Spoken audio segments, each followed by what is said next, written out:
long history. You don't even know what you're talking about. Have you won a single lawsuit with any of these people you've represented? A I single won a lawsuit. literally 30 days ago for $640 million, pal. So don't be telling me about winning lawsuits. I won more lawsuits than any lawyer in the United States. So I can hear with Jay-Z. you. How many lawsuits have you won against Diddy and Jay-Z? How many lawsuits have you won against Diddy and Jay-Z? None went to trial yet, knucklehead. Think about it. They don't just file a case, go to trial. Wait and see. You won nothing. Okay, let me just jump. Oh, actually, going on, y'all? Welcome back to the episode of Rowdy X. I've been gone for on a vacation for a good week, guys. I came back a little bit dark. I apologize. I wasn't dropping no content. And there's over I got a great episode for today. But I need you to like, comment, subscribe. Let's hop right into it.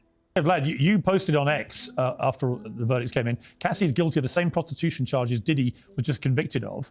I interviewed 3 of the male escorts. All 3 of them said the same thing. Cassie picked them, contacted them for freak-offs, enjoyed the experiences and paid them. Meanwhile, she's sitting on $30 million and writing letters to the judge asking him not to give Diddy bail. So pretty clear what your view is of Cassie Ventura there. What do you think should happen to her?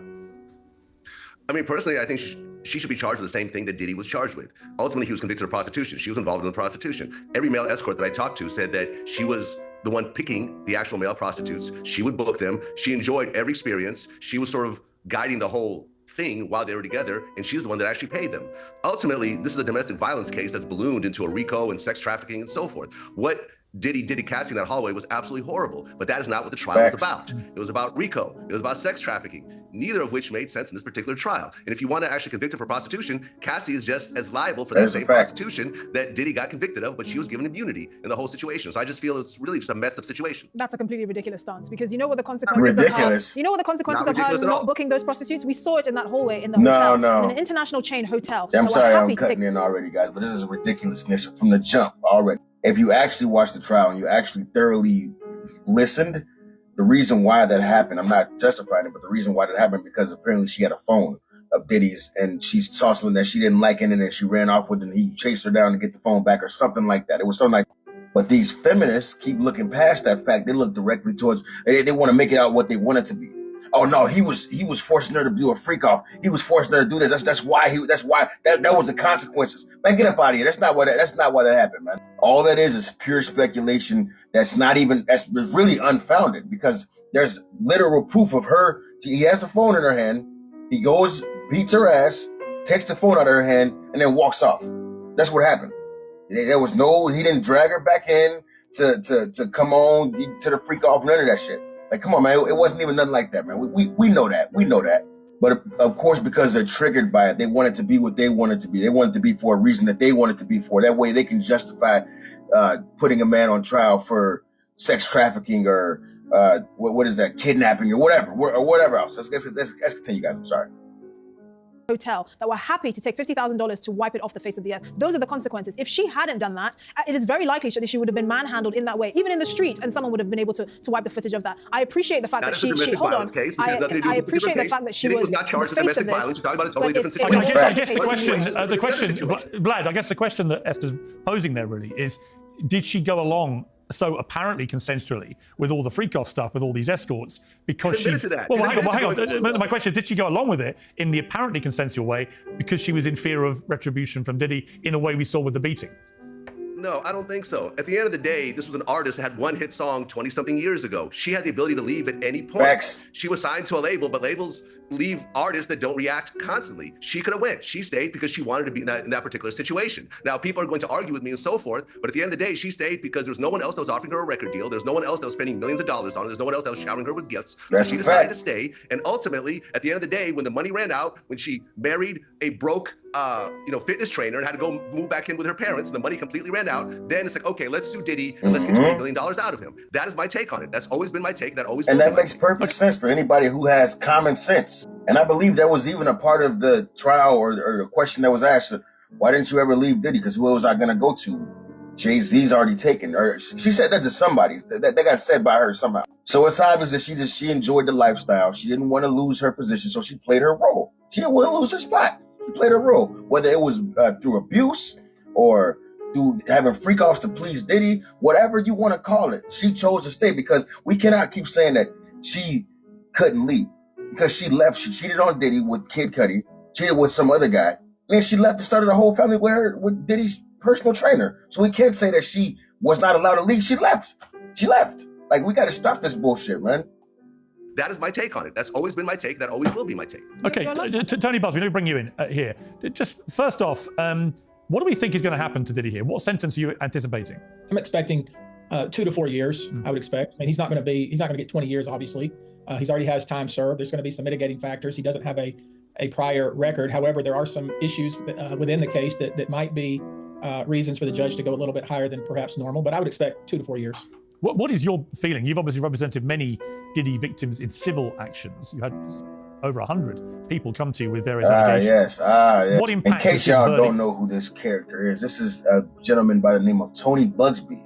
He is the lawyer that has come through with countless baseless claims of fucking lawsuits for women to basically like he basically files any lawsuit that you go through with. You know what I mean? Like, if you decide to come to him with a lawsuit about Diddy or anybody famous, he's gonna file it. And what it does is it tarnishes that person's image and that character, even if they get found not guilty, which a lot of these cases have been dropped because they're so dumb, they're so stupid. But slime balls like him choose to keep taking these cases. They keep doing it on purpose. And he's currently being sued by Jay-Z for the false claim he made just about a year ago. You know, when the 13-year-old, when they found out that this girl was never even in the vicinity of Jay-Z at any point in her life. But let's continue, guys. Victims in civil actions. You had over 100 people come to you with various allegations. What impact does this verdict have on the suits that you want to proceed with? Zero. I mean, I was listening to Vlad there for a minute, and I'm sure that same kind of argument took place in the jury room. I mean, people have a hard time putting their head around a situation where somebody might consent one day and not consent the next. And there are people in this world that believe, well, you've consented once, so therefore you're consenting for life.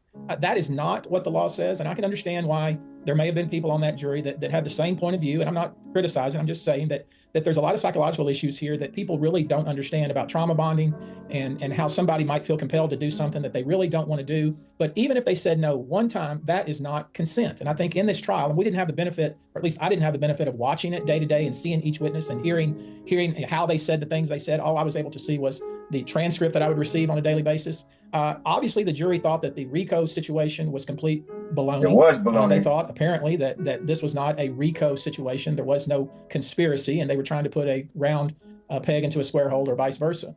I did think that given the testimony that I saw, that there were instances where Cassie and Jane were forced to do things either through financial pressure or through extortion type pressure or through force. I'm gonna say this right now. This whole they're trying to make this whole like financial thing out to be a financial abuse, financial pressure, that's bullshit, man. If you're gonna stay and put up with something for a dollar for a price, that's on you, man. You can't sit up there and keep saying I was financially abused or I was this, that. Man, that's bullshit, man. You chose to stay because you wanted a certain lifestyle, because you wanted a certain amount of a dollar amount in your pocket. So that's just what it is. It's kind of like going to a job. If I don't go to work, you can't sit up there and say the job is financially abusing me because they're not paying me. No, it's you don't go to work, you don't get paid, and that's what a lot of this shit is. These girls, this is their job. They're getting if you're doing this stuff for a lifestyle, this is basically your job. You can't sit up there and say, oh, because he didn't pay for this, or he didn't do this, or I had to do this in order to get this, that I'm financially abused or I'm financially pressured. Man, get up out of here with that, man. Get up out of here. That's just another loophole for them to use. Man, it's bullshit. It's bullshit. Through extortion type pressure or through force, things that they did not want to do. But the interesting thing on that, Tony, is that the jury clearly did not believe either woman when it came to any issue about consensuality. They just didn't believe any of it. I think pretty much across the board, it was clear they had not bought in to the suggestion that any of this was non-consensual. No question. I mean, I think you're right. And sometimes juries do things that we don't expect. I go back to whether, each instance that this happened, did he have consent each time? And I see Vlad's point. There were times when it looked like that Cassie was involved in setting some of these well, events. There's no question of that. I interviewed the Punisher, the guy who gave evidence. He gave very powerful, eloquent evidence. And I've interviewed him several times. He's a very good talker, and he had no real kind of skin in the game. In fact, he was brought from the prosecution to give evidence, but actually ended up being a pretty powerful witness for the defense, it turned out, because what he said was everything was done through Cassie Ventura, and seemed very consensual. Went on for over 2 years. You know, a dozen or so encounters in hotels where Diddy just sat in the corner saying nothing. She booked him, she paid him, she organized it. Everything was driven by her. She seemed to have a good time. Yeah. Everyone was happy. I thought that was very powerful evidence, actually, for Diddy, because it seemed to contradict everything that they were trying to position it as, which was this was all coercion. Let me offer this up. You know, the government settled in on using 2 alleged victims. They used Cassie and they used Jane. Early on, when this all started, we were contacted by the U.S. Attorney, and they asked us, can we speak to some of your clients? So we went to, and they told us, these are the ones we want to speak to. We made those people available. They talked to a couple of those people. But I think by that point, they had decided, their team had decided that they had what they needed. They had the goods, if you will, to proceed with Jane and with Cassie. I think that was a mistake. I will say, as I watched the trial, or at least learned about the trial daily as it went on, I thought the government was doing what they needed to do to get a conviction. Obviously, that wasn't the case. Obviously, they did not believe that they believed that Diddy had consent, and they didn't believe there was a conspiracy. And obviously, the transportation to commit prostitution, that was pretty cut and dried. And I think everybody, no matter which side you fall out on, believed that there would be a conviction there. But there is a point, isn't there, that which Vlad made, I thought pretty compellingly, that if you're going to convict Diddy and you don't believe that it was non-consensual and Cassie did all the booking, That's why facts. is she not being charged? And could it be that the reason that she turned on Diddy was to preempt potentially some legal exposure herself? Who knows? We'll never know that. They gave her immunity early on. That's the horse they rode with. And we see what happened. This whole immunity thing, I think it's so stupid. Like, if you kill 2 people, and I help you kill these 2 people, but I get immunity, but you go to jail for the murder, that doesn't make sense to me. It's the same thing. It's like she was scheduling prostitutes. She was transporting them, paying them, and all this. So was Diddy, but she was given immunity? Like, that's never made any sense to me, man. Y'all, let me know what y'all think about that, man. That's the horse they rode with, and we see what happened. Well, I don't think it's that cut and dry. I think consent without fear of consequences is not, with fear of consequences, is not actually consent. So if you were going against Cassie, for example, you're going to try her, all she has to do is show you that video and just say, look at what happens if I didn't do that. Now, I don't think it reached the threshold for the jury. Once again, and this is what they want to discredit the jury so bad. They want to discredit the jury so bad. She was not running from a freak off. She was running because she had Diddy's phone. I'm not trying to justify him beating her ass over this shit, but we gotta stop glossing over that, man. You have to stop glossing over that. Any other time, that, let's say, like, if it was another time where he was getting caught on film, yeah, sure, but there's no other time that depicts that, so you can't make that up. You just can't make that up, man. Run with the facts of what you know, not what you think, not what you want it to be, man. Dang. For RICO, which I completely understand. Like I said, a conspiracy that involves one is a thought. But this is why I say this is not a problem for the courts. It's a problem for culture and society. Cassie met P. Diddy when she was 17 years old. She signed a 10-album deal with P. Diddy by the age of like 20 or 21, which is virtually unheard of in this industry. I mean, I'm sorry, she wasn't Beethoven. She didn't have the kind of talent that would warrant that kind of record deal. She was clearly groomed. Now, amongst all of that, could you say she could have gone up and left? Okay, arguably, yes. She was with him 10 years. Yes, though. but the thing is... She was with him 10 years, and the Punisher was very clear. Yes, she did not give any impression to him of being anything but a very enthusiastic and willing participant. It's quite kinky stuff. Look at what happened when she tried to break up with him and date, what's his name, the rapper, who had his car blown up. I mean, it's not that cut and dry. This, I feel like... We have lots of chats through the Me Too era and stuff, and obviously one of the things people are saying about this is that, in a way, it signals the beginning of the end of that Me Too movement, because for a long time, everyone was encouraged to believe women accusers. The moment they made allegations, they had to be believed. That was always, to me, a very dangerous proposition. It should always be they should be taken seriously, the allegations should be investigated properly, and then decisions should be made about whether there had been a crime. Very dangerous to believe accusers before you actually know whether they're telling the truth. But here we've got a situation, I think, where if he'd been in this case 3-4 years ago, he would have gone down. I don't think the jury, I suspect, has moved with the times. I think the whole Me Too issue was a separate kind of... And I'm glad Piers made that point. The fact of the matter is that the Me Too movement covered everything, even false people that they were putting out false accusations and shit like that. So it made it to where it basically became so saturated with false reports. People were just trying to get over. People were just trying to blackmail and scam and all that shit. How many fucking NFL players and, NBA players and athletes and stuff like that were accused of certain things that they did not do. And people just ran with it. They just believed it without any kind of proof at all. And then when it comes out years later that it was in fact a lie and this person was doing this for financial gain, then that person's life is completely ruined. Well, people have started to see that shit and they're like, yeah, no, fuck that. We need to see actual proof now. You can say whatever the hell you want to say.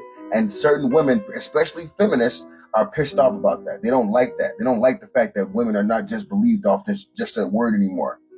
Because they want to be able to destroy your life with just a single word. I want to be able to just say whatever I want to say, even if it's not true, and have your life ruined. And that's bullshit. People are not for that shit no more because everybody realizes, especially men, they realize nobody's immune to this shit. I don't care if you're a politician. I don't care if you're President Donald Trump. It don't matter. You're not immune to a false accusation. And those false accusations, whether or not they're proven or not, they will forever tarnish your image. I swear to God, that's what it is. It's what it is, guys. Years ago, he would have gone down.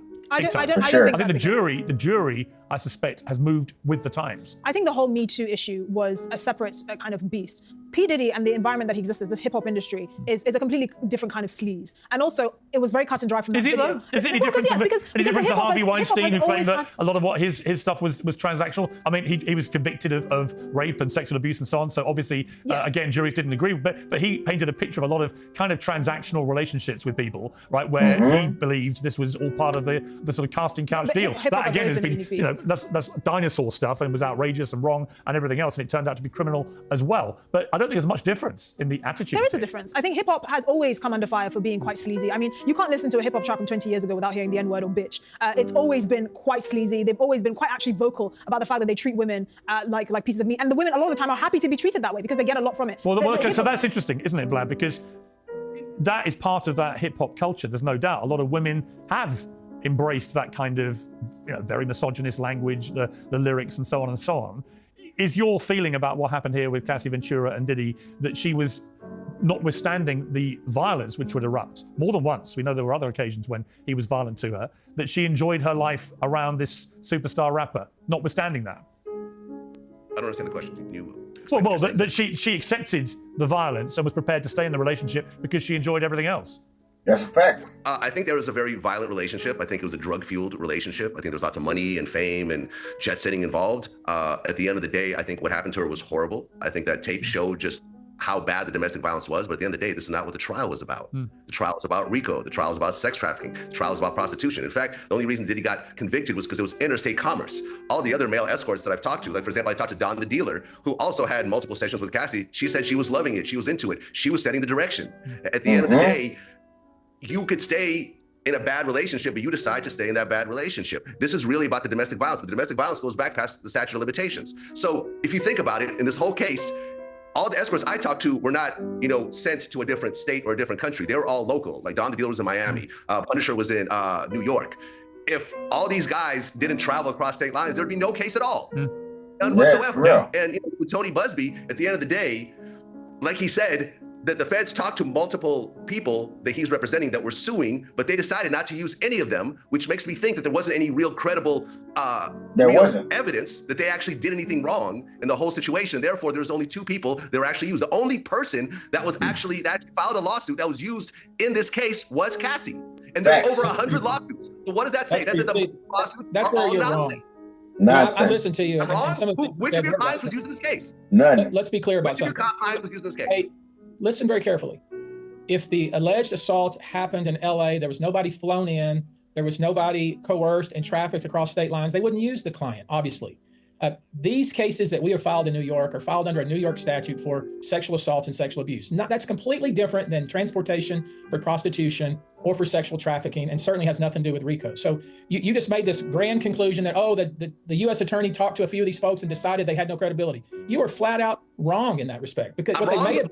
None of them were used.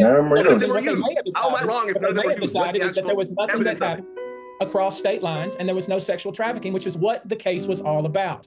So it has nothing to do with whether these people were credible or not. Their case is a civil case alleging state law claims of assault after being drugged. That was not the case that was brought by the U.S. attorney, and frankly, that's not a case that could be brought by the U.S. attorney. And which is the point your own that client accused Jay-Z and Diddy of raping her when she was 13, and we all saw it was all nonsense. Bullshit. It was absolutely false. Charlotte was there. They weren't there. You're like the mailman. You're like the mailman. All nonsense. Jay-Z sued you over that. Come on. Like you You're have like a the long mailman and history, cheer. not Give credible you a little people. bit You of represent information, a long and you'll history. make all these A broad long pictures. history. You don't even know what you're talking about. Have you won You're a single lawsuit with any of these people you've represented? A I single won a lawsuit. lawsuit literally 30 days ago for $640 million, pal. So don't be telling me about winning Who? lawsuits. With I won Diddy? more lawsuits With than Diddy? any lawyer in the United With Diddy? States. So I can hear With Jay-Z? you. How many lawsuits have you won against Diddy and Jay-Z? How many There lawsuits haven't have been. you won It went to against trial, Diddy and knucklehead. Jay-Z? None. It went to trial yet, knucklehead. Zero Think about it. lawsuits. They don't just Zero file a lawsuits. case, go to trial. Zero Wait and see. lawsuits. You won Wait and see. nothing. Okay, let me just jump. All right, look, You're a knucklehead. the honest, the reality is, there we go. Now we're the gonna reality go is we're going to to find Dave out, right? Because We'll find. when I We call you out will. the actual facts, Well, we're going now to you find want out, to Vlad. name We're going to find out, Vlad, whether any of these civil cases do end up. None of them will be won. Maybe was- one or two will be settled because of their headaches. Okay, None of well- them will There are be over won in the court 100 of law. people Not that- a The one single thing Not I a do think single is one. the one thing I do find very distasteful is there are reports that Diddy got a standing ovation in prison when he returned. Over 100-something people filed lawsuits against him, but only one person was used in the Diddy trial. And that shows you that there are so many people that probably dislike Diddy and are jaded by the fact that they didn't become nothing that they were supposed to be. That's like I said in some of my previous videos. Danity Kane and who else was the other girl that claimed something happened to her? Like, come on, man. We can see it clearly for what it is. Y'all's careers didn't take off the way y'all want them to, and you see that Diddy is a billionaire, so you want a slice of that pie. So because everybody else is dogpiling and everybody else is getting their little piece, that's not even everybody else. A few people have gotten a piece of the pie. You think that you're gonna get a piece of the pie too? That's crazy, man. That's crazy. It's just taking advantage. That's all it is. It's dogpiling.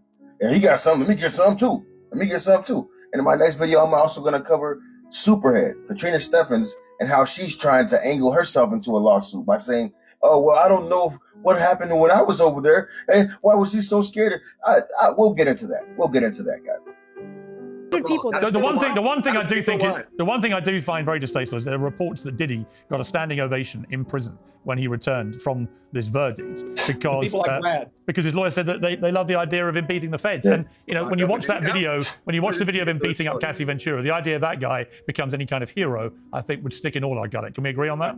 he's not exactly an esteemed company. He's in a prison. But he's not, he shouldn't be treated as a hero. Of course not. And I mean, in some of the comments you've been reading online, I do think the prosecution failed Cassie in a way, because now we're having a debate about, her motivations. Was she actually just, in on all of this and just trying to But you know what, money? Esther, when I interviewed the Punisher, I really did change my view about this whole case. She was 9 months pregnant, testifying about the most Yeah, doesn't mean I know, anything. but she also taken a massive payout before. Yeah. which she deserved. She No, deserved it. come on, But man. according to the Punisher, over 2 years, it was all driven by her, all consensual, and she was completely happy. And when he said that under oath, and then repeated it all to me, and I got to be honest with you, I slightly changed my view about the whole case based on his testimony. I thought that if that was indicative of what was really going on, then how much of a victim was she? She was a victim of domestic violence, but as Vlad said, that was she was groomed. that was Hey, I not wanna what hear Diddy that. was on trial for. Anyway, look, it's a fascinating case. I've got to leave The it fact there. of the matter is that the prosecution didn't fail her. She came up there because she thought that she was going to get some kind of something. The fact of the matter is that the prosecution did not fail her. The prosecution, in fact, exposed her true motives. And y'all don't like that shit because it shows that women are really willing to do whatever it takes to get to that bag, to keep their lifestyle. That's what it showed. That's really what it showed. And if her underlying motivations were exposed, then so be it. So be it. That's what we should be saying. You know what I'm saying? Because at the end of the day, almost every person that came up there and testified, with the exception of probably Kid Cudi, had something to gain. I mean, probably with the exception of Cassie too, because she already got her money, but they all had something to gain from it. You know what I mean? So of course they want to try to paint themselves off to be, oh, well, I'm just this innocent person that was in Diddy's orbit and he took all this advantage of me and I couldn't leave and he had me monitored and all. I don't want to hear that bullshit, man. I don't want to hear that bullshit, man. And this girl, she's just another feminist up here. She was groomed. She didn't start dating Diddy since she was 22 years old. And prior to that, she was dating a guy that was 10 years younger than Diddy. You know what I mean? This is a girl that really, really wanted to be in the spotlight. She wanted to be a star. She wanted to have her life take off and all that shit. And when it didn't take off, and when she ended up being just basically another chick to Diddy, then she became mad. She get jaded. She probably thought that getting with this Alex dude would somehow be like a dig to Diddy. Oh, this was your personal trainer. I'm going to get with him and have kids with him and all this shit. But it didn't. And all it did was make you look bad. And then when you went broke, you decided to file this lawsuit. And then women like her, like this woman on here, is willing to back up the Cassies of the world and willing to, she deserves this money, she deserves this. She don't deserve a goddamn thing. You ask me, she don't deserve shit. Straight up. And what's funny is that if this trial would have came out before her lawsuit, she wouldn't have got shit from Diddy. She wouldn't have got a dime from him. Straight up, man. But let me know what y'all think about this in the comments, man. Like, comment, subscribe. Let's go, baby.